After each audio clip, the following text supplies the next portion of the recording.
السلام علیکم ورحمۃ اللہ وبرکاتہ ناظرین، یہ سورہ عبسہ مکیہ تھی، اس کی آیات مبارکہ 42 تھی اور رکوع اس کا ایک تھا۔ ہم نے دو اس کے حصے پڑھ لیے ہیں۔ آج ہمارا لاسٹ آخری حصہ ہے جو کہ 31 سے لے کر 42 تک کا ہے۔ اس میں اللہ تعالیٰ واضح ہر چیز کا انہوں نے ذکر اللہ تعالیٰ نے کر دیا ہے، زمین کا، آسمان کا، مویشی کا، پھل کا، فروٹ کا، ترکاری، زیتون، گھی، ہر چیز اللہ تعالیٰ نے بتا دیا ہے۔ بس آگے اللہ بتا رہا ہے میں نے آپ کو اتنی سہولیاتیں دی تھی دنیا میں زندگی میں رہنے کے لیے، تو اس کے بعد اللہ تعالیٰ کہے گا کہ آپ نے آگے کیا بنایا، آگے کیا چھوڑا۔ بس ایک ہی چیز ہوگی، ایک ہی پکار ہوگی، ایک ہی بات ہوگی کہ جب وہ پکارنے والا پکارے گا کہ اس وقت کچھ بھی حاصل نہیں ہوگا، کچھ بھی نہیں بچے گا۔ آئیے سنتے ہیں۔ وَفَاكِهَةً وَأَبًّا مَّتَاعًا لَّكُمْ وَلِأَنْعَامِكُمْ، اور پس اور چارہ تمہارے لیے اور تمہارے مویشیوں کے لیے، زندگی کا سامان۔ فَإِذَا جَاءَتِ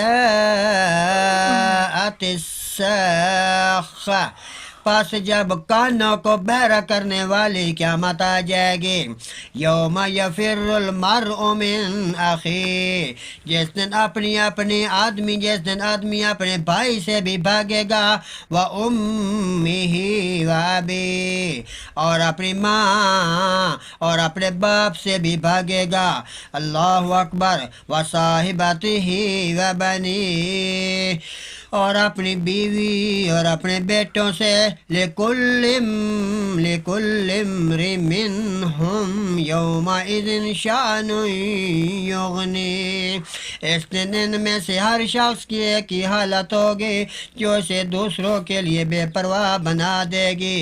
وجوہ یومئذ مسفرۃ، کچھ چہرے اس دن روشن ہوں گے، ضاحکۃ مستبشرۃ، ہنستے ہوئے بہت خوشی، ووجوہ یومئذ علیہا غبرۃ، اور کچھ چہرے اس پر ایک غبار ہوگا، ترہقھا قطرۃ، ان کو سیاہی ڈھانپی ہوگی، اولئک ھم الکفرۃ الفجرہ، یہی ہے وہ کافر اور نافرمان۔